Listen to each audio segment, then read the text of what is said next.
Welcome to Echo Case File, where we delve into the darkest corners of true crime, uncovering the stories that haunt us all.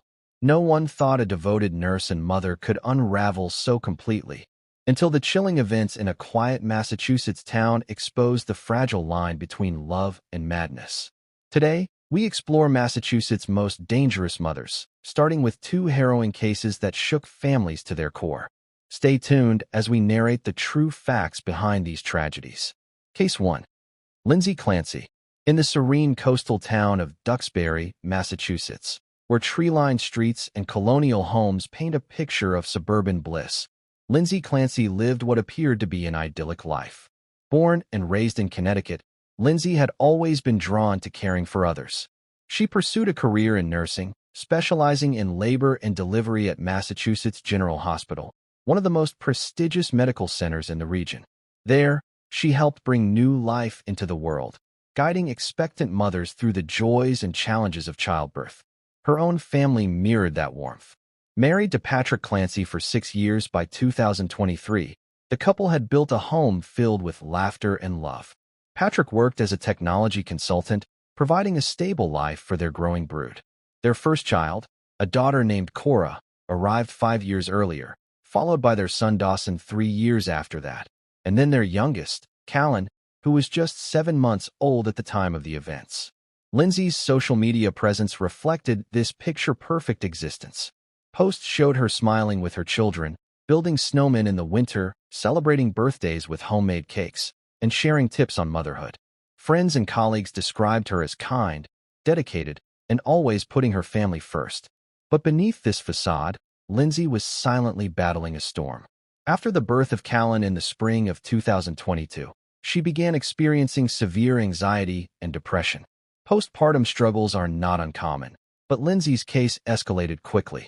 She sought help, visiting doctors and therapists, and was prescribed a cocktail of medications to manage her symptoms. By the fall of 2022, her regimen included antidepressants, anti-anxiety drugs, and sleep aids. Up to 13 different prescriptions at one point, according to her defense team. She confided in her husband and close friends about intrusive thoughts, feelings of overwhelm, and a growing disconnect from reality. Patrick noticed the changes and supported her through it all. In the months leading up to January 2023, Lindsay had been on medical leave from her job, focusing on her recovery.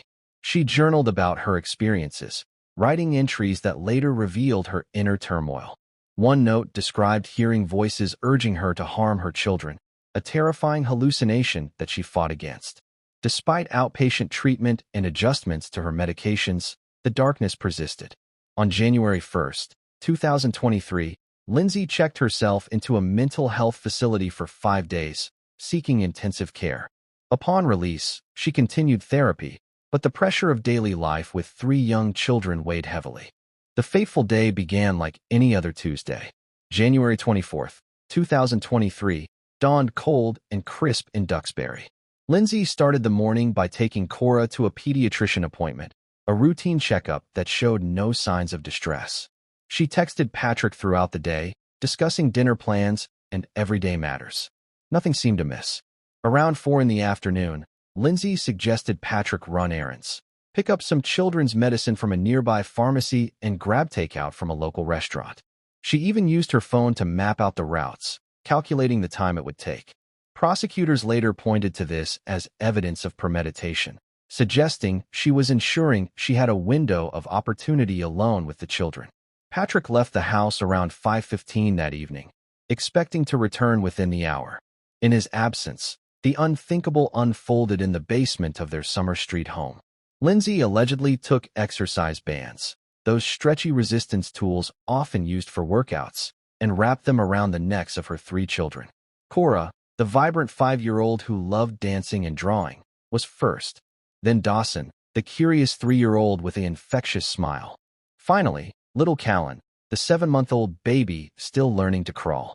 The acts were carried out methodically, according to authorities, with Lindsay later telling investigators she had researched methods online, including searches for ways to kill. When Patrick returned home around 6, the scene that greeted him was one of pure horror. He found Lindsay in the backyard, semi-conscious and bleeding from self-inflicted wounds to her wrists and neck. She had jumped from a second-story window in an apparent suicide attempt. Rushing inside, he discovered the children in the basement, unresponsive and with the bands still around their necks. He frantically called emergency services, screaming for help. First responders arrived within minutes, but it was too late for Cora and Dawson. They were pronounced dead at a local hospital that night from asphyxiation. Callan, the infant, was airlifted to Boston Children's Hospital, where medical teams fought to save him. Tragically, he succumbed to his injuries 3 days later, on January 27th. Lindsay survived her injuries, but was left paralyzed from the waist down due to the fall. She was initially treated at a Boston hospital before being transferred to Tewksbury Hospital for ongoing care and evaluation. In the immediate aftermath, the community reeled. Duxbury, a town of about 15,000 known for its beaches and historic charm, had never seen such a tragedy. Vigils were held, with neighbors lighting candles and leaving stuffed animals at the family's doorstep. Patrick, devastated beyond words, released a public statement 4 days after the incident, expressing forgiveness for his wife and urging compassion. He described Lindsay as a loving mother who had been overtaken by illness, not malice. The real Lindsay was generously loving and caring towards everyone. He wrote, emphasizing her struggles with postpartum mental health. Investigators pieced together the evidence swiftly. Search warrants revealed Lindsay's phone history, including queries about children's medication and takeout times, as well as more disturbing searches. In her journals, recovered from the home, she had written about her deteriorating mental state, including thoughts of harming her family. Blood evidence, the exercise bands, and autopsy reports confirmed the cause of death as strangulation. Plymouth County District Attorney Timothy Cruz announced charges against Lindsay on January 25th, while she was still hospitalized. She faced 3 counts each of murder and strangulation. The case quickly became a flashpoint in national discussions about maternal mental health. Lindsay's defense attorney, Kevin Reddington, argued that she was suffering from severe postpartum psychosis, a rare but serious condition where a new mother experiences hallucinations, delusions, and a break from reality. He claimed she had been over-medicated, with doctors prescribing a dangerous mix of drugs that exacerbated her symptoms rather than alleviating them. Prosecutors, led by Assistant District Attorney Jennifer Sprague, countered that Lindsay's actions showed deliberate planning and extreme cruelty. They highlighted text messages and her calm demeanor earlier that day as proof she knew what she was doing. Lindsay pleaded not guilty at her arraignment on February 7, 2023, appearing via video from her hospital bed. The judge ordered her held without bail, citing her as a danger to herself and others. Over the next months, the legal proceedings unfolded slowly. In September 2023, a grand jury indicted her on the murder charges, formalizing the case for trial. Her team pursued an insanity defense, gathering expert testimony from psychiatrists who evaluated her. One report detailed how Lindsay believed she was saving her children from a worse fate, a delusion fueled by her psychosis. As the case progressed, more details emerged through court documents. Lindsay had confided in Patrick about hearing voices, and he had encouraged her to seek more help. Friends recalled her expressing fears of being a bad mother. The defense pointed to her extensive treatment history, multiple doctor visits, medication adjustments, and even a brief hospitalization, as evidence she was desperately trying to get better. Prosecutors, however, unsealed affidavits showing she had researched lethal methods, arguing this indicated premeditation rather than impulse. By 2024, Lindsay remained at Tewksbury Hospital under constant monitoring. Patrick continued to support her, visiting regularly and advocating for understanding. He shared updates on social media, raising awareness about postpartum disorders and starting a foundation in his children's memory to support affected families. The trial, originally slated for earlier, faced delays due to her health and competency evaluations. In December 2024, her team formally notified the court of the insanity defense, setting the stage for a battle of expert witnesses. As of early 2026, the case is approaching trial, expected later in the year. Lindsay, now 35, has shown some physical improvement but remains paralyzed. Recent hearings addressed her transportation to court, with accommodations for her wheelchair and medical needs. The prosecution maintains she must be held accountable, while the defense insists her illness robbed her of criminal responsibility. The outcome could set precedents for how postpartum psychosis is viewed in the legal system. In Duxbury, the scars linger. The Clancy home stands quiet, a reminder of the fragility of the human mind. Patrick has moved forward as best he can, honoring his children's memory through acts of kindness. This case, rooted in profound tragedy, highlights the urgent need for better mental health support for new mothers, though Lindsay's fate hangs in the balance. Transitioning now to our second case, where a mother's claimed ritual spiraled into unimaginable horror. Case 2. Latasha Sanders. In the bustling city of Brockton, Massachusetts, often called the City of Champions for its boxing heritage, Latasha Sanders resided in a modest apartment on Crescent Street. 43 years old at the time, Latasha was a single mother raising 3 sons. Her eldest, 16-year-old Edson Brito Jr., was a typical teenager, while her younger boys, 8-year-old Edson Marlon Brito and 5-year-old Layson Brito, filled the home with youthful energy. Latasha worked odd jobs to support her family, and neighbors described her as quiet and unassuming. There were no prior reports of abuse or neglect. She seemed dedicated to her children, enrolling them in school and ensuring they had what they needed. But in early February 2018, something shifted. On February 5th, Latasha called the Brockton Police Department, reporting her 2 youngest sons missing. She told officers they had been gone for 2 days, since February 3rd, and she was worried. Police responded to her apartment that afternoon, launching a search. Amber alerts were issued, and the community rallied, posting flyers and canvassing neighborhoods.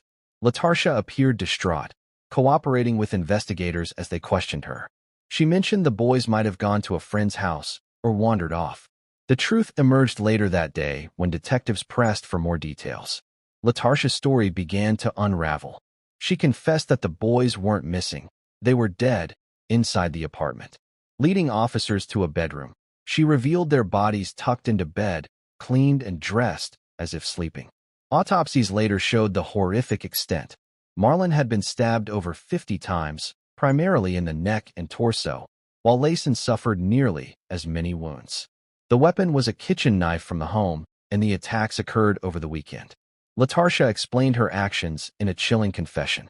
She claimed it was part of a voodoo ritual she had attempted. According to her, the ritual involved sacrificing her sons to cleanse them or achieve some spiritual goal. She said it came out wrong with the first child, so she proceeded to the second. Prosecutors later disputed this, suggesting the voodoo claim was a cover for other motives. They alleged Latasha was motivated by a desire for fame and fortune, perhaps inspired by media stories of notorious crimes. No evidence of prior involvement in voodoo or similar practices was found. Family members confirmed she had no history of such beliefs. The boy's father, Edson Brito Sr., was devastated. He had separated from Latasha but remained involved in his sons' lives. Relatives gathered in shock, remembering Marlon as a bright third grader who loved soccer and Layson as a kindergarten student full of curiosity. The community mourned with vigils, leaving toys and flowers outside the apartment building. Latasha was arrested that day and charged with 2 counts of murder. At her arraignment on February 6th in Brockton District Court, she pleaded not guilty. Held without bail, she underwent psychiatric evaluations. Her defense team, noting her clean record and lack of prior mental health issues, explored an insanity plea. Psychiatrists diagnosed her with severe mental illness, possibly schizophrenia or a psychotic break, arguing she wasn't in control of her actions. The case moved to Plymouth Superior Court. Prosecutors built their argument around the brutality. The multiple stab wounds indicated rage or intent, not a failed ritual. They presented evidence from the scene: blood in the bathroom, where she cleaned the bodies, the knife hidden away. Latasha's statements evolved. She initially stuck to the voodoo story but later expressed remorse, saying she didn't know why she did it. Trial began in November 2022, after delays from the pandemic. The prosecution called witnesses, including police who described the confession and medical examiners detailing the wounds. They argued Latasha knew right from wrong, pointing to her efforts to conceal the bodies and lie about the disappearance. The defense countered with expert testimony on her mental state, claiming hallucinations drove her. LaTarsha testified, tearfully recounting voices commanding her. After a short deliberation, just 4 hours, the jury convicted her of 2 counts of first-degree murder on December 2, 2022. The mandatory sentence was life without parole. At sentencing on December 28, the judge imposed 2 consecutive life terms. Family members gave impact statements, expressing grief and betrayal. LaTarsha appealed in 2023, challenging the rejection of her insanity defense. As of 2026, the appeal is ongoing, with arguments before the Massachusetts Supreme Judicial Court. Her team contends the trial judge erred in instructions on mental responsibility. Prosecutors maintain the verdict stands, emphasizing the evidence of premeditation. In Brockton, the case left a lasting impact. The apartment was vacated, and community programs increased awareness of mental health signs. Edson Jr., the surviving son, moved in with relatives, trying to rebuild. LaTarsha, now 48, serves her sentence at Massachusetts Correctional Institution Framingham, where she participates in therapy. This tragedy underscores how hidden struggles can erupt catastrophically, forever altering lives. Case 3. Shauna Pedroso. In the working-class city of Fitchburg, Massachusetts, nestled in Worcester County with its mix of historic mills and modern struggles, Shauna Pedroso led a life that blended into the everyday fabric of the community. 37 years old in 2018, Shauna was a mother of 2 children, a 9-year-old son and a 6-year-old daughter named Sophia Brito. She shared her home on Salem Street with her boyfriend, Marvin Brito, who was 38 and worked as a laborer. The family appeared unremarkable to neighbors. The children attended local schools, and there were no outward signs of distress that prompted interventions from authorities prior to the tragedy. Shauna had a history of employment in service jobs, supporting the household alongside Marvin, and acquaintances described her as someone who kept to herself, focused on her kids' routines like school drop-offs and weekend outings. But beneath this ordinary veneer, a pattern of escalating abuse was unfolding. It began subtly, with reports later revealing that the children had endured physical discipline that crossed into harm. On April 10, 2018, emergency responders were called to the family's apartment after Shauna and Marvin reported that Sophia was unresponsive. Paramedics arrived to find the 6-year-old girl lifeless on the living room floor, her small body covered in bruises, burns, and signs of severe trauma. She was rushed to a nearby hospital, where doctors pronounced her dead shortly after arrival. An autopsy conducted by the state medical examiner's office revealed the horrifying cause: peritonitis, a fatal infection stemming from a perforated bowel caused by blunt force trauma to her abdomen. The report detailed multiple injuries, including scald burns on her hands and feet from being held under hot water, lacerations, and older bruises indicating prolonged abuse over weeks or months. Simultaneously, the couple's 9-year-old son was found in critical condition, suffering from similar injuries, bruises across his body, burns, and dehydration. He was hospitalized for days, requiring intensive care to recover from what authorities described as systematic mistreatment. Investigators from the Fitchburg Police Department and the Worcester County District Attorney's Office launched an immediate probe, interviewing the parents separately.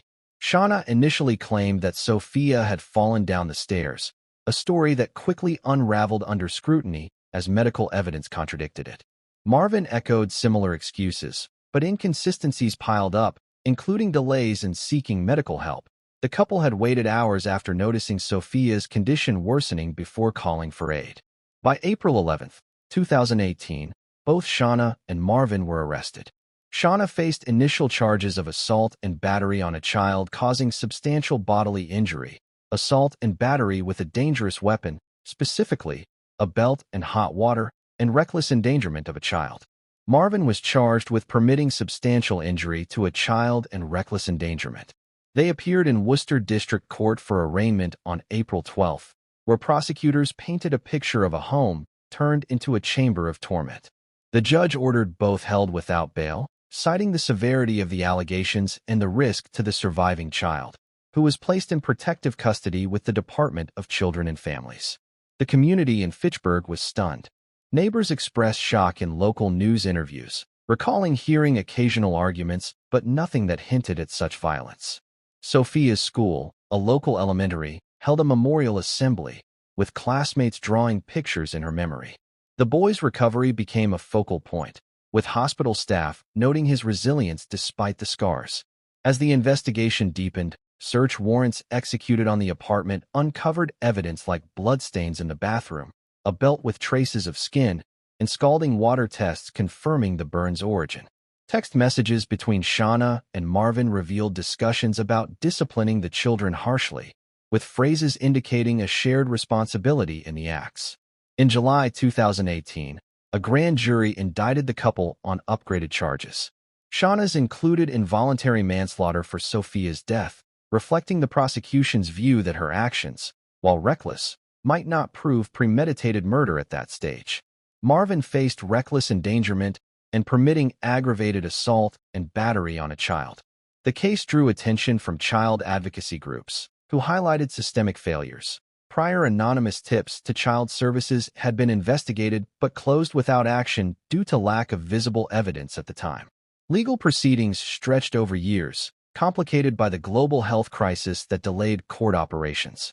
Shauna remained in custody at the Worcester County Jail, while Marvin was eventually released on bail with conditions like no contact with children. Defense attorneys for Shauna argued that she was a victim of domestic coercion, pointing to Marvin's influence, but evidence showed her direct involvement in the beatings. Witnesses, including relatives, testified to seeing Shauna lose her temper with the kids, using physical force as punishment for minor infractions like spilling food or not completing chores. By 2022, facing overwhelming evidence including forensic reports and the son's recovered statements, where he described his mother beating Sophia with a belt and forcing her under hot water, Shauna opted for a plea deal. On June 3, 2022, in Worcester Superior Court, she pleaded guilty to second-degree murder in Sophia's death, along with assault charges related to her son.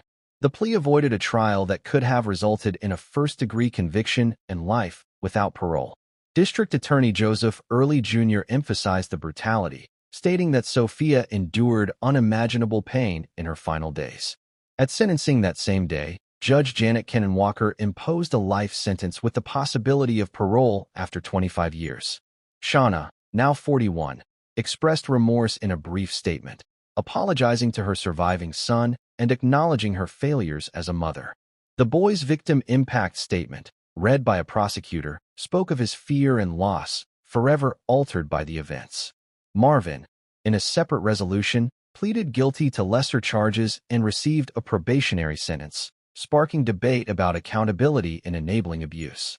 Today, Shauna serves her time at the Massachusetts Correctional Institution in Framingham, participating in rehabilitation programs focused on anger management and parenting skills, though her parole eligibility remains distant.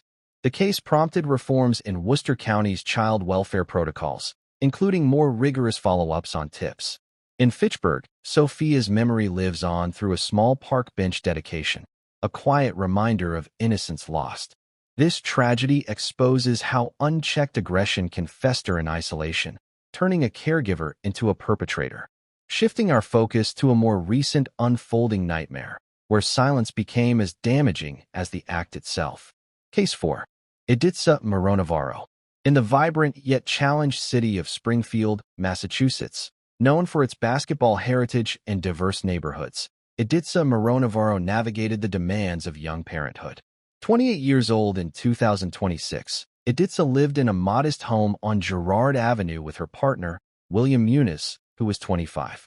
The couple had 3 children, a 2-year-old daughter and 2 sons, all under 8 years old, filling their days with the typical chaos of diapers, playtime, and family meals. Editsa worked part-time in retail, while William held odd jobs in construction, scraping by in a community where economic pressures often strained households. Friends and family saw them as an average pair, attending local events and posting occasional family photos on social media, with no public red flags of discord. However, in early February 2026, whispers of something sinister reached authorities. On February 5, detectives from the Springfield Police Department's Special Victims Unit initiated an investigation based on allegations of child abuse reported through a confidential tip. possibly from a concerned relative or medical professional who noticed irregularities during a routine check. The probe centered on the family's youngest, the 2-year-old daughter, who had allegedly been subjected to sexual assault by her father, William. As investigators delved deeper, interviewing witnesses and gathering digital evidence, a timeline emerged showing the abuse had persisted for at least a month. Edith's role came into sharp focus. According to police reports, she had become aware of the incidents around early January 2026, but failed to report them to authorities. Instead, she allegedly attempted to cover up the evidence, including deleting messages and files from a shared cell phone that contained incriminating photos or communications related to the abuse. This inaction not only prolonged the daughter's suffering, but also placed her 2 sons in reckless endangerment, as the home environment became increasingly unstable amid the secrecy and tension. The arrest came swiftly on March 4, 2026. Around 9:25 in the morning, officers apprehended William on Main Street in nearby Holyoke, where he was spotted during routine surveillance. Simultaneously, Editha was taken into custody on Girard Avenue in Springfield without incident. The coordinated operation involved federal and state agencies, underscoring the case's gravity. All 3 children were immediately removed from the home and placed in protective care with the Department of Children and Families, undergoing medical evaluations that confirmed the daughter's trauma and assessed the boys for any signs of harm.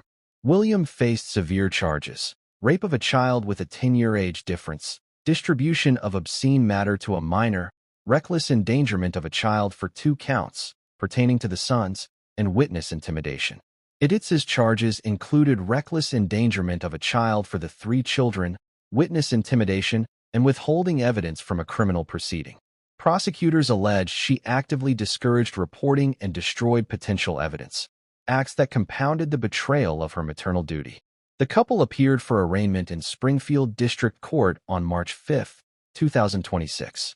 Judge Elizabeth Katz ordered both held without bail, citing the risk to the children and the community. Editha, represented by a public defender, entered a not guilty plea, with her attorney arguing that she was coerced by fear and dependency on William. However, digital forensics recovered partial data from the phone, including timestamps of deletions that aligned with the abuse timeline. The daughter's medical records showed injuries consistent with assault, further bolstering the case. Springfield's community reacted with outrage and sorrow. Local news outlets covered the story extensively, with advocacy groups like the Children's Advocacy Center holding press conferences to emphasize the importance of mandatory reporting. Neighbors expressed disbelief, recalling Editha as a quiet mother who seemed attentive during playground visits. The children's extended family stepped in, cooperating with authorities to ensure their safety, though details remained sealed to protect privacy. As the case progressed through preliminary hearings in late March 2026, more details surfaced. Investigators revealed that Editha had confided in a close friend about her suspicions but swore them to secrecy, an act classified as witness intimidation. The sons, while not directly assaulted, were exposed to the household's dysfunction, leading to the endangerment charges. William's defense claimed the allegations were exaggerated, but evidence like DNA matches and recovered images painted a damning picture. By mid-April 2026, the grand jury was expected to review the case for formal indictments, potentially upgrading charges if new testimony emerged. Editha remained in custody at the Western Massachusetts Regional Women's Correctional Center, participating in court-mandated evaluations for mental health, as her team explored defenses related to battered partner syndrome or duress. Community support rallied around the children, with fundraisers for therapy and education, highlighting Springfield's resilience in the face of such horrors. This ongoing case, as of March 2026, serves as a stark warning about the consequences of complicity. Editha's choices, rooted in perhaps fear or denial, extended the cycle of harm, leaving her family fractured. Authorities continue to build their prosecution, with trials anticipated later in the year, while the children begin healing in foster care. In Springfield, initiatives for abuse awareness have intensified, aiming to prevent future silences from turning deadly. Case 5. Erica Murray. In the small, historic town of Blackstone, Massachusetts, tucked along the Rhode Island border with its rolling hills and quaint New England charm. Erica Murray maintained a life that blended into the community's fabric. 35 years old in 2014, Erica shared a two-story home on St. Paul Street with her longtime boyfriend, Raymond Rivera, who was 40 at the time. The couple had been together for nearly 2 decades, raising what neighbors believed to be a modest family.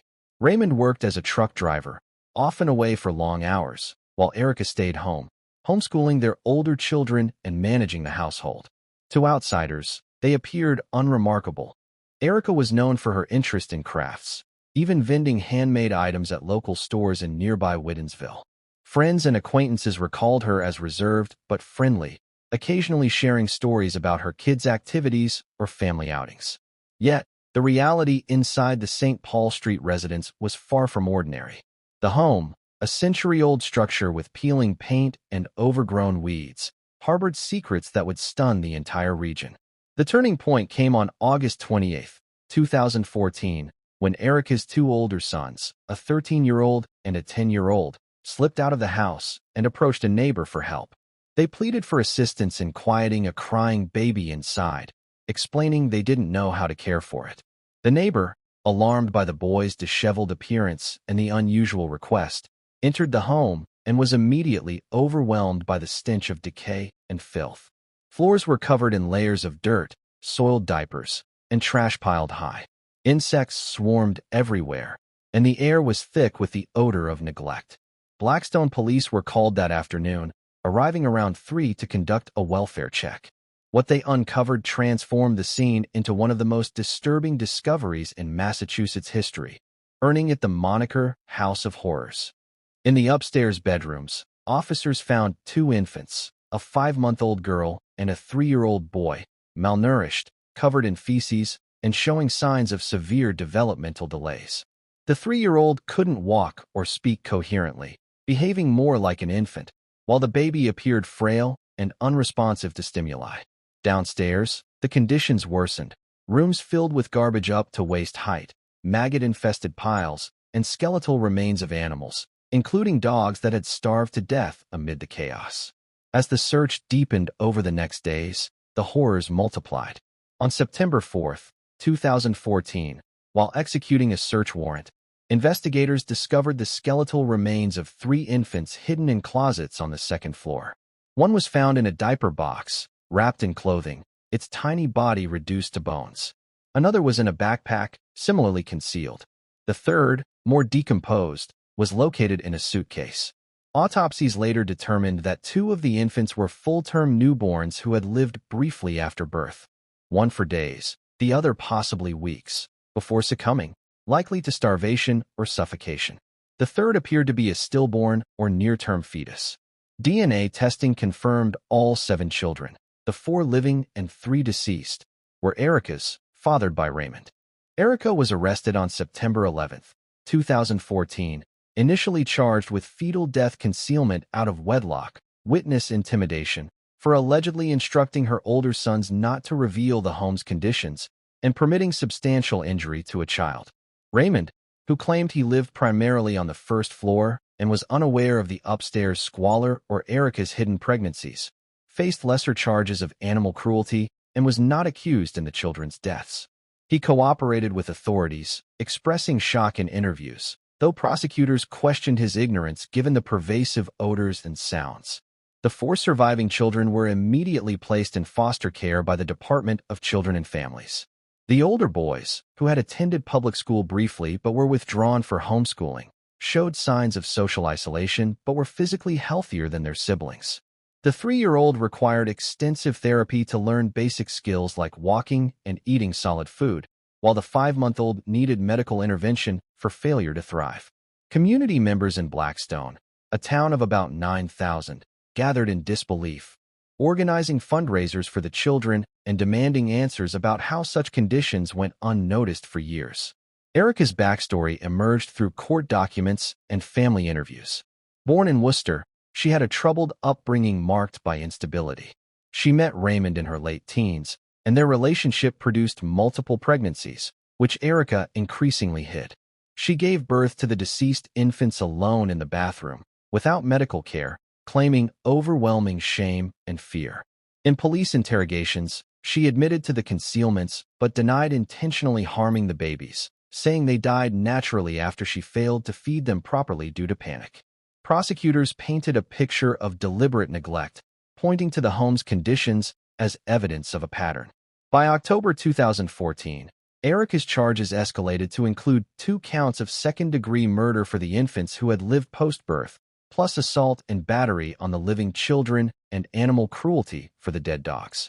She pleaded not guilty at her arraignment in Worcester Superior Court on October 14, held on $1 million bail. The case drew national media attention, with outlets dubbing it a modern-day horror story. Defense attorney Keith Halpern argued Erica suffered from mental health issues, including hoarding disorder and postpartum depression, seeking evaluations for an insanity defense. The trial, delayed by forensic analyses and the global health disruptions, began as a bench trial, without a jury, in May 2019. Judge Janet Walker presided over the proceedings in Worcester Superior Court. Prosecutors presented graphic evidence: crime scene photos of the filth-encrusted home, autopsy reports detailing the infant's emaciation, and testimony from first responders who described gagging from the smells. Medical experts testified that the living toddlers had stunted growth equivalent to much younger ages, with the 3-year-old weighing only 20 pounds. Erica took the stand in her defense during the trial's second week, tearfully recounting her isolation. She explained hiding pregnancies from Raymond and others, birthing in secret, and panicking when the babies cried. For one infant, she claimed it stopped breathing after a few days. Another lived longer, but weakened. She stored the bodies, unable to dispose of them, in what she described as a dissociative state. Psychiatrists for the defense diagnosed her with severe depression and personality disorders, arguing diminished capacity. On June 11, 2019, the judge dismissed one murder charge, finding insufficient evidence that the infant lived long enough to prove causation. After closing arguments, on June 20, 2019, Judge Walker acquitted Erica of the remaining second-degree murder count, ruling the prosecution failed to prove intent or malice beyond a reasonable doubt. However, she found Erica guilty of 2 counts of assault and battery causing substantial bodily injury to the younger children, and 2 counts of animal cruelty for the dog starvation. Sentencing occurred on July 11, 2019. Prosecutors sought a lengthy term, emphasizing the children's suffering, while the defense requested probation with treatment. The judge imposed 6 to 8 years in state prison for the assaults, followed by 10 years of probation and concurrent sentences for the animal charges. Erica, then 40, expressed remorse, apologizing to her children in a statement read by her attorney. She began serving her time at the Western Massachusetts Regional Women's Correctional Center in Chicopee. The Blackstone home was condemned and demolished in 2015, its lot left vacant as a somber reminder. Raymond faced probation for his charges and lost custody rights. The surviving children, now in adoptive homes, have reportedly thrived with therapy and support. Erica appealed her convictions in 2020, but the Massachusetts Supreme Judicial Court upheld them in 2022, citing overwhelming evidence of neglect. As of 2026, Erica, now 47, has served most of her sentence and is eligible for parole, participating in prison programs for mental health and parenting. This case peeled back the curtain on hidden domestic horrors, leaving Blackstone forever changed by the echoes of what was concealed within those walls. Moving seamlessly into another tale where a child's fate became a city's mystery, wrapped in the tides of deception. Case 6. Rachelle Bond. In the bustling, historic neighborhoods of Dorchester, Boston, Massachusetts, where diverse communities blend amid row houses and urban energy, Rachelle Bond navigated a life fraught with challenges. 40 years old in 2015, Rachelle had a history marked by instability. Born in Boston, she endured a turbulent childhood, entering foster care as a teen and struggling with addiction from a young age. By her 30s, she had multiple arrests for prostitution, drug possession, and larceny, cycling through homelessness and shelters. Despite this, she became a mother to Bella Nevaeh Amoroso Bond, born on August 6, 2012, to Rachelle and her then-partner, Joe Amoroso, who was not heavily involved due to his own legal troubles. For Bella's first 11 months, mother and daughter resided in a family shelter in Boston, benefiting from structured support and supervision. Rachelle showed promise there, engaging in programs for sobriety and parenting. In October 2013, with assistance from a state-funded rental voucher, they moved into an apartment on Maxwell Street in Dorchester. Bella, a cherubic toddler with brown eyes and curly hair, brought joy to those around her. Neighbors recalled her playful laughter and curiosity. Rachelle worked sporadically, relying on welfare benefits, including aid for Bella, to make ends meet. Enter Michael McCarthy, Rachelle's boyfriend, whom she met in 2014 through mutual acquaintances in the recovery community. 35 at the time, McCarthy had his own demons, a history of heroin addiction, occult interests, and prior convictions for assault. He moved in with Rachelle and Bella in early 2015, forming an unconventional family unit. Rachelle later described him as controlling, isolating her from friends and family. Tensions simmered as McCarthy's behavior grew erratic, fueled by relapses and paranoia. The tragedy unfolded in May or June 2015, though the exact date remains unclear due to conflicting accounts. According to Rachelle's later testimony, Bella had been acting out one night, resisting bedtime. McCarthy, believing the child was possessed by demons, a delusion rooted in his fascination with the supernatural, intervened. He allegedly punched Bella repeatedly in the stomach, causing her to stop breathing. Rachelle claimed she found her daughter unresponsive, her face swollen and pale. In panic, they placed Bella's body in the refrigerator to preserve it, buying time to decide what to do. Over the next weeks, they continued living in the apartment, with Rachelle numbing her grief through drugs. On June 25, 2015, a woman walking her dog on Deer Island, a peninsula in Boston Harbor connected to Winthrop, discovered a black trash bag washed ashore. Inside was the decomposed body of a toddler, weighing about 30 pounds, dressed in polka-dot leggings and wrapped in a zebra print blanket. No immediate signs of trauma were evident due to decomposition, and the cause of death was initially undetermined. Authorities dubbed her Baby Doe, releasing a computer-generated composite image of a wide-eyed girl with olive skin and brown hair. The image went viral, viewed over 60 million times, sparking a massive public campaign with billboards, vigils, and tips flooding in from across the globe. For 85 days, Baby Doe's identity remained a mystery. Investigators analyzed pollen on the blanket tracing to Boston-area plants, and DNA profiling ruled out matches to known missing children.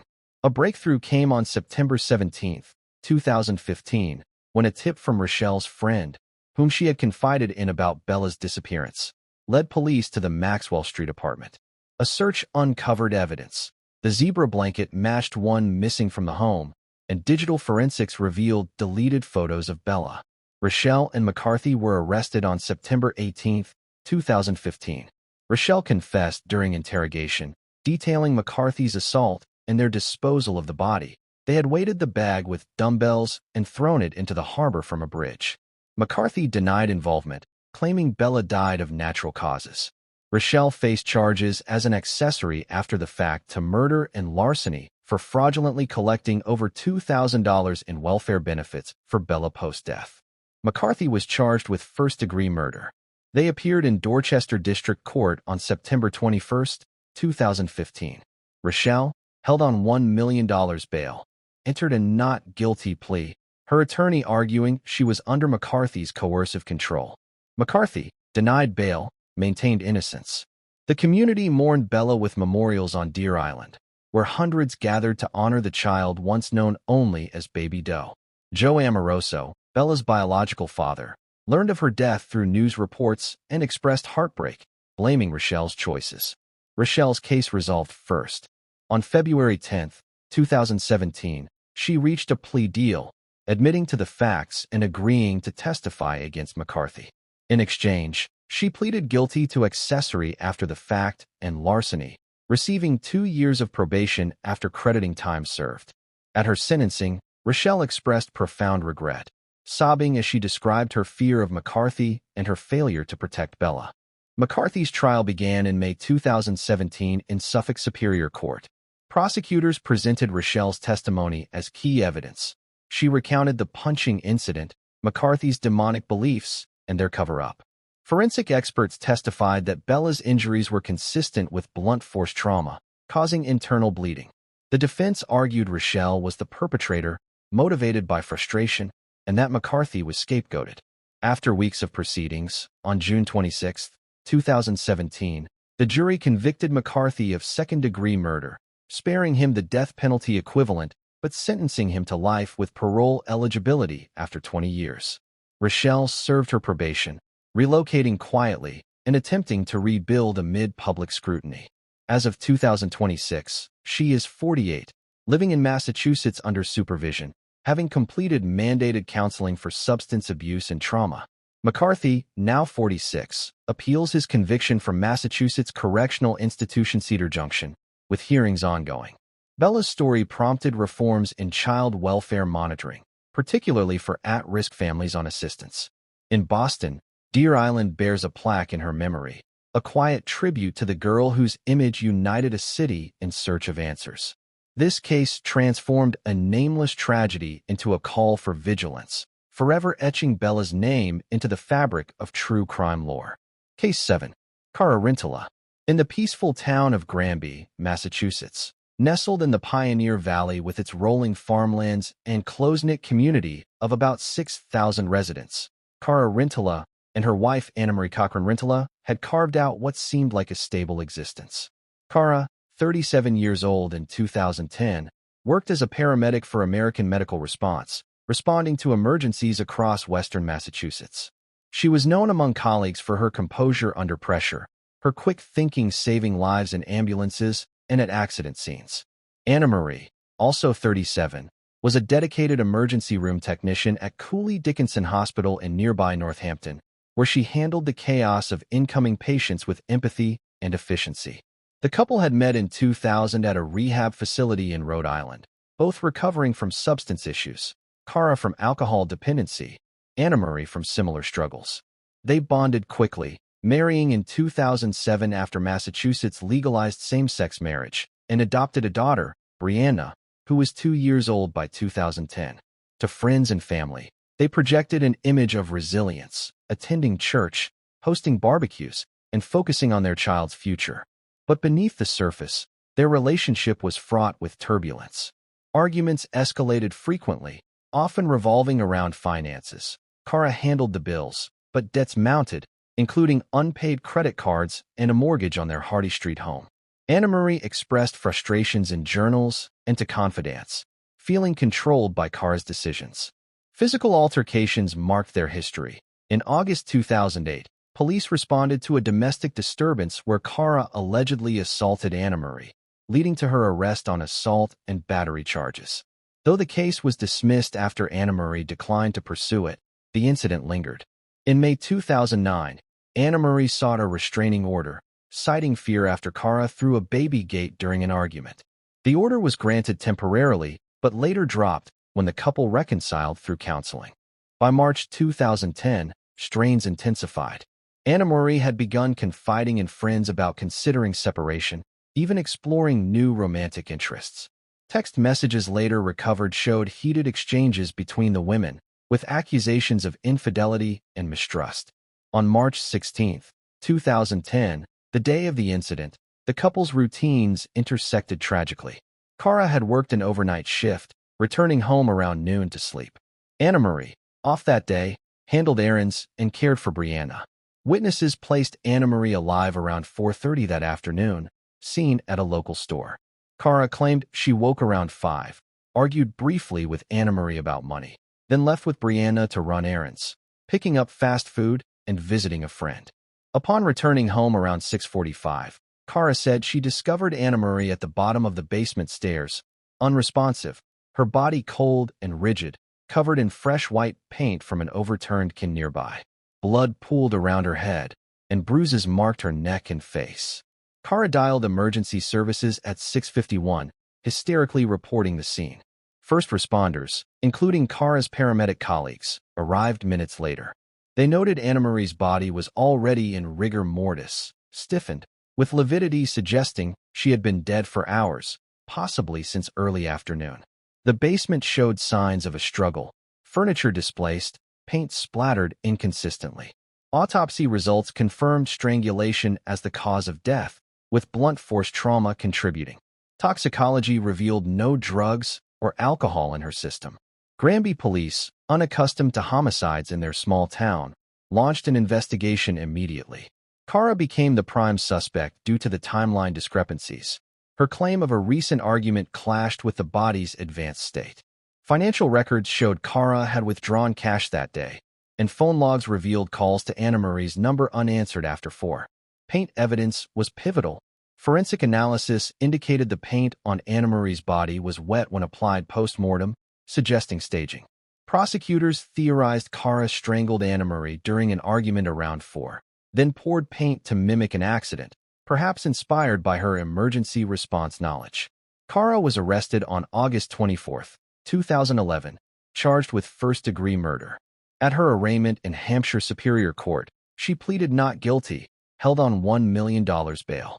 The case garnered attention as Massachusetts' first involving a same-sex spouse accused of murdering their partner, spotlighting domestic violence in LGBTQ relationships.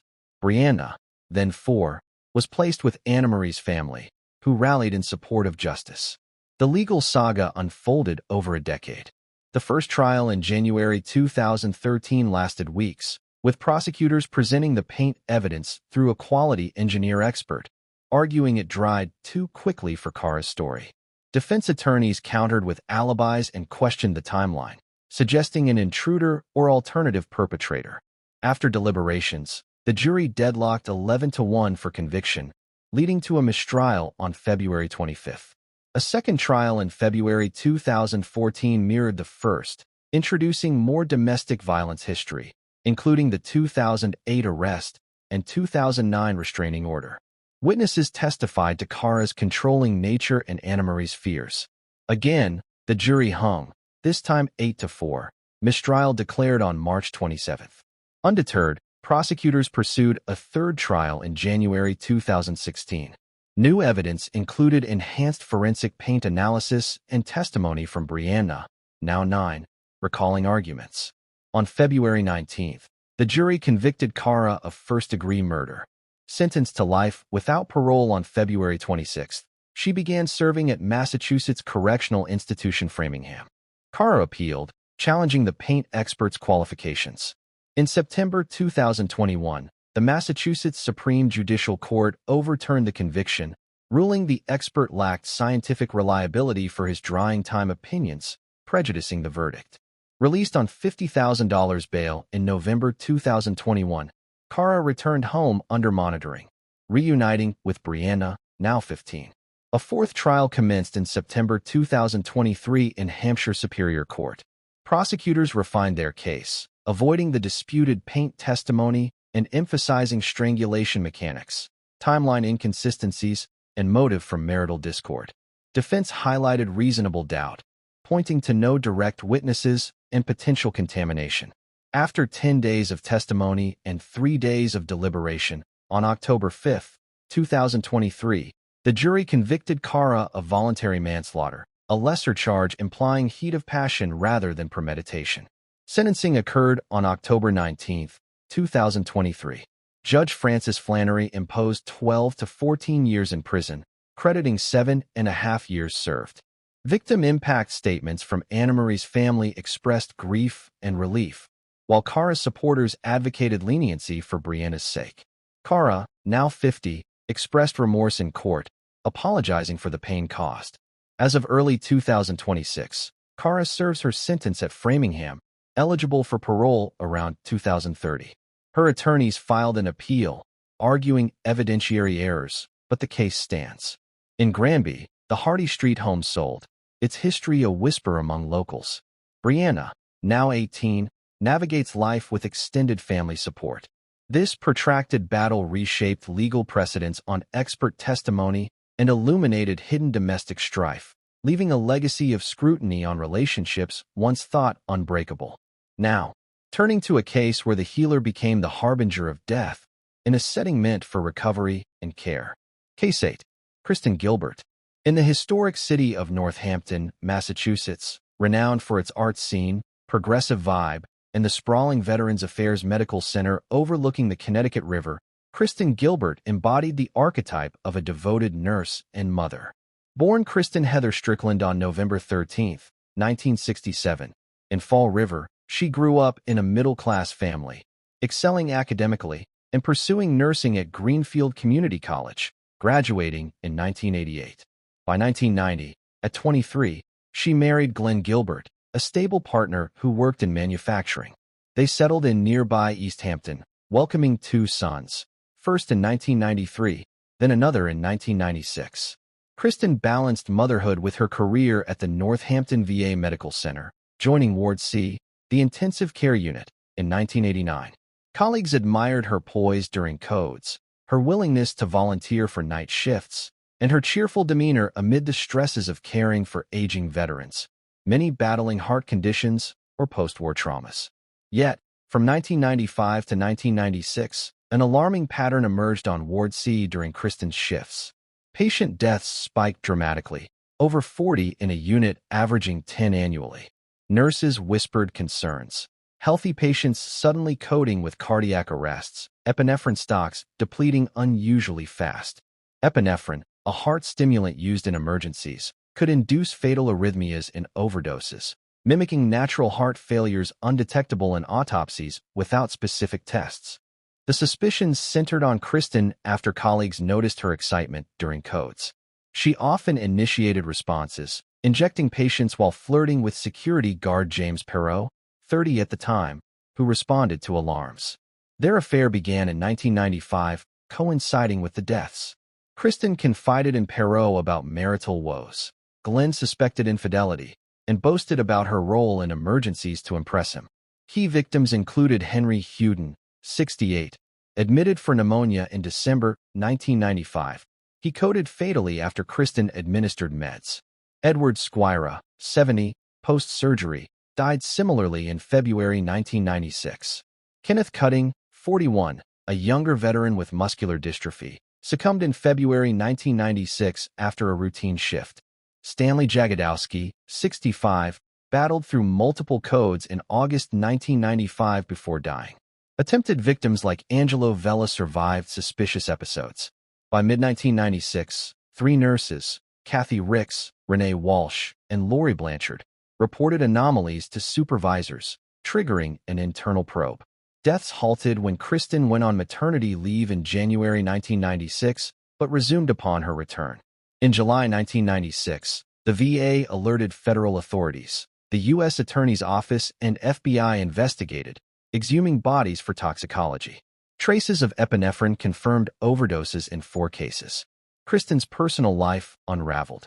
Her marriage ended in divorce in 1998 amid Glenn's claim she confessed to killings during arguments. In one incident, she allegedly tried poisoning him with potassium chloride, but he survived. Perot, wearing a wire for investigators, recorded Kristen admitting to murders, saying she did it for the thrill and to be near him during codes. Arrested on November 24, 1998, Kristen faced initial charges for tampering with epinephrine vials. A grand jury indicted her on November 19, 1998, for 4 murders and 3 attempts. As federal property, the case fell under U.S. jurisdiction, allowing death penalty pursuit despite Massachusetts abolition. The trial in U.S. District Court in Springfield began November 20, 2000. Prosecutors, led by William Welch, argued Kristen killed for excitement and attention, presenting statistical anomalies, deaths 67 times higher on her shifts, and witness testimonies. Perot detailed her confessions. Glenn recounted her admissions. Experts explained epinephrine's lethal effects. Defense, by David Hughes, claimed coincidence, blaming understaffing and patient frailties, suggesting frame-up by jealous colleagues. On March 14, 2001, after 12 days of deliberation, the jury convicted Kristen on 3 first-degree murders: Huden, Squira, Jagodowski, 1 second-degree, Cutting, and 2 attempts. The penalty phase followed. Prosecutors sought execution via lethal injection, citing callousness. Defense highlighted her motherhood, mental health, diagnosed borderline personality disorder, and lack of prior violence. On March 26, 2001, the jury spared her life, deadlocking on death. Judge Michael Ponzer sentenced her on March 27 to 4 consecutive life terms without parole, plus 20 years, at Federal Medical Center Carswell in Fort Worth, Texas. Appeals followed. In 2003, the First Circuit upheld convictions, rejecting evidentiary challenges. Kristen, now 58 in 2026, remains incarcerated, participating in prison programs. Her sons, raised by Glenn, distanced themselves. The VA implemented safeguards like locked med carts and monitoring.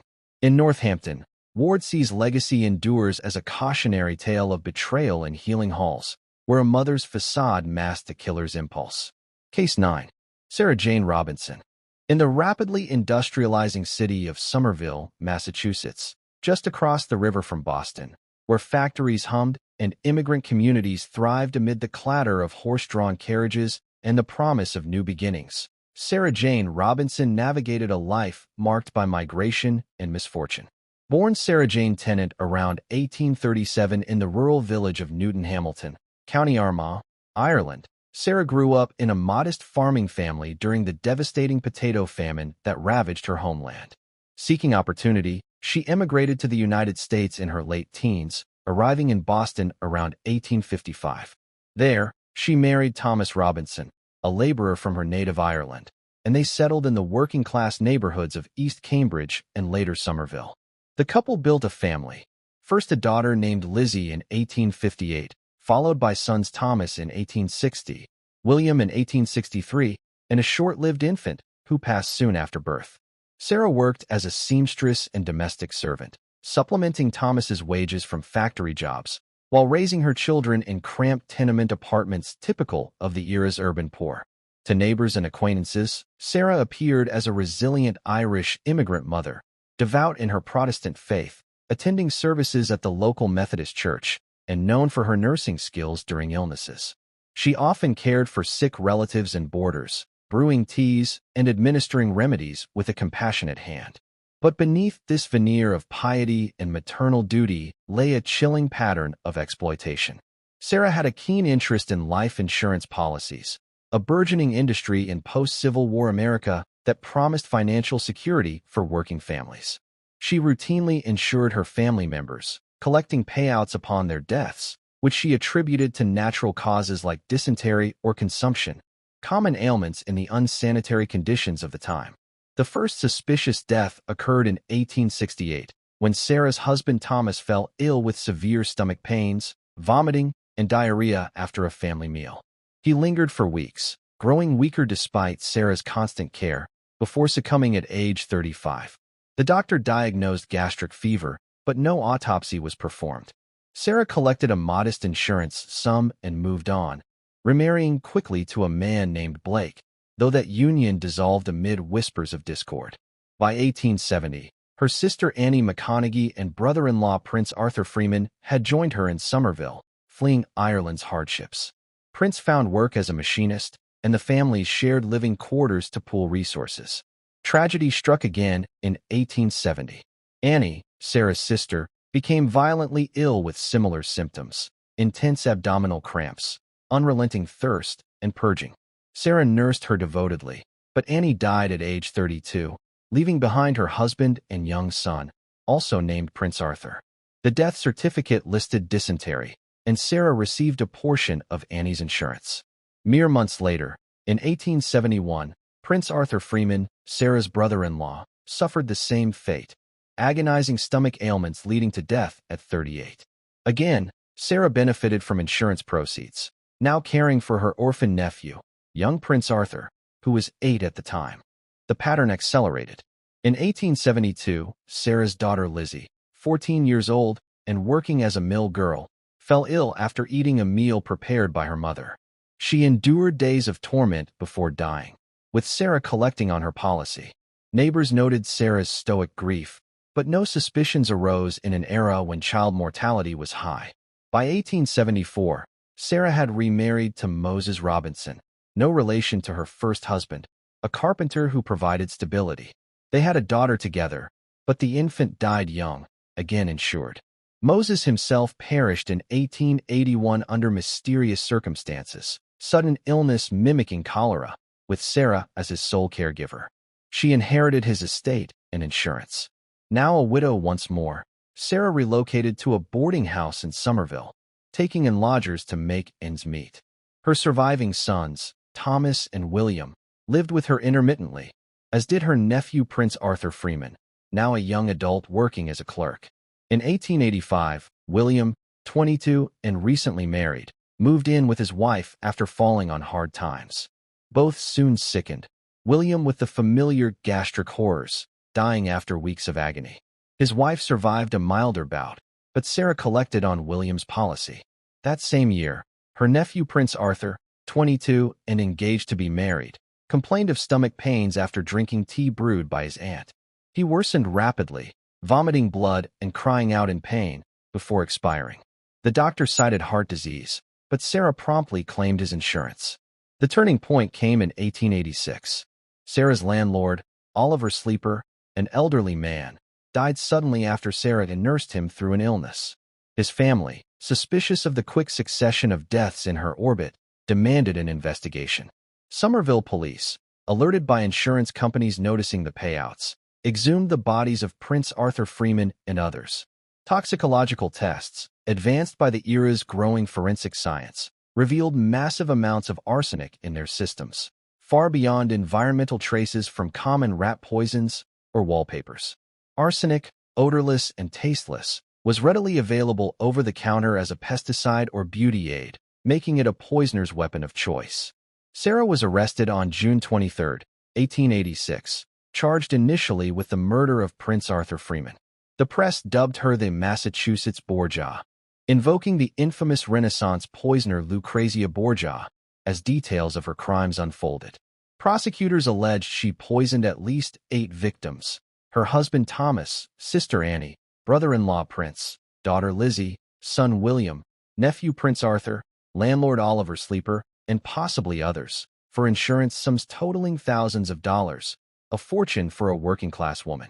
Motives centered on greed. Sarah lived beyond her means, indulging in fine clothes and furnishings, while debts mounted.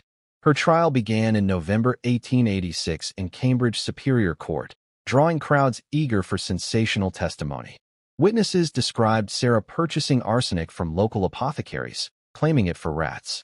Medical experts, including Harvard professors, testified to the arsenic levels, explaining how it caused the victim's symptoms: burning throat, metallic taste, convulsions, and organ failure. Sarah's defense claimed the deaths were coincidental, blaming contaminated water or food, and portrayed her as a devoted nurse overwhelmed by fate. She took the stand, tearfully denying intent, insisting she administered medicines in good faith. After heated deliberations, on December 10, 1886, the jury convicted her of first-degree murder for Prince Arthur's death. Judge Robert C. Pittman sentenced her to death by hanging, scheduled for November 16, 1888. Public opinion divided. Some saw her as a monster preying on kin, others as a victim of poverty and circumstance. Petitions for clemency flooded Governor Oliver Ames, emphasizing her gender and motherhood. Her surviving son Thomas advocated for mercy. On the eve of execution, the governor commuted her sentence to life imprisonment, sparing her the gallows. Sarah entered the Massachusetts Reformatory Prison for Women in Framingham, where she spent her remaining years in relative obscurity. She worked in the prison laundry, maintained her innocence in letters to family, and reportedly found solace in religion. Health declining from the very ailments she inflicted, perhaps ironic justice, she died on January 3, 1906, at age 68, from complications of heart disease. Buried quietly, her grave unmarked to deter curiosity seekers. In Somerville, the boarding houses where her crimes occurred were demolished for urban development, but her legacy endures in true crime annals. Dubbed one of America's earliest female serial killers, Sarah's case spurred reforms: stricter arsenic sales regulations, mandatory autopsies for suspicious deaths, and scrutiny of insurance claims. It illuminated how a mother's nurturing role could conceal deadly ambition, forever staining the narrative of immigrants striving in Gilded Age Massachusetts. transitioning to a contemporary enigma where familial ties unraveled into unspeakable violence, leaving a community grappling with betrayal. Case 10. Sarah Bermudez. In the rural tranquility of West Brookfield, Massachusetts, a small town of about 1,500 souls nestled in Worcester County amid rolling hills, historic mills, and tight-knit neighborhoods, Sarah Bermudez embodied the warmth of dedicated motherhood. Born in 1979 in Puerto Rico, Sarah moved to the mainland United States in her youth, settling in Massachusetts where she built a life centered on family. By 2018, at 38 years old, she lived in a modest single-story home on Old Warren Road with her husband, Moses Bermudez, and their 3 young children. 8-year-old Madison, a bright second grader who loved drawing and dancing. 6-year-old James, an energetic kindergartner fond of outdoor adventures. And 2-year-old Michael, the toddler whose giggles filled the house. Sarah worked part-time as a home health aide, caring for the elderly with compassion honed from her own nurturing spirit, while Moses labored in construction, often traveling for jobs. The family attended local church services, participated in community events, and enjoyed simple pleasures like picnics at nearby Quabo Pond. Neighbors described Sarah as a loving parent, always seen walking her kids to the school bus stop or hosting playdates in their yard. Social media posts captured her pride, photos of birthday parties with homemade cakes, Halloween costumes she sewed herself, and holiday gatherings with extended family. But underlying tensions simmered. Moses's cousin, Matthew Locke, 32 at the time and living in nearby Ware, had a troubled history. Raised in a dysfunctional home, Locke struggled with substance abuse, had prior arrests for assault and drug possession, and harbored resentments toward his more stable relatives. He occasionally visited the Bermudez home, sometimes borrowing money or tools, but relations strained amid accusations of theft and unreliability. The horror began on February 28, 2018, while Moses was away on a work trip in Los Angeles. Sarah and the children were alone when Locke arrived unannounced. What transpired inside the home that evening remains pieced together from forensic evidence and Locke's later statements, but the outcome was devastating. Around 3:30 in the afternoon on March 1st, a concerned relative, unable to reach Sarah, alerted authorities. West Brookfield police entered the residence to a scene of carnage. Sarah and her 3 children had been brutally stabbed multiple times, Sarah and Madison suffering dozens of wounds each, James and Michael also fatally injured. Their bodies were partially burned in an apparent attempt to destroy evidence, though the fire smoldered out without consuming the house. The medical examiner's report detailed the savagery. Defensive wounds on Sarah's hands indicated a desperate struggle to protect her family, while the children showed signs of terror in their final moments. The community reeled in shock. West Brookfield, known for its annual asparagus festival and quiet charm, had seen few violent crimes. Vigils sprang up outside the home, with candles illuminating teddy bears and flowers left in memory. Moses, rushing back from California, collapsed in grief upon learning the news, publicly pleading for justice. Investigators from the Worcester County District Attorney's Office and Massachusetts State Police zeroed in on Locke early.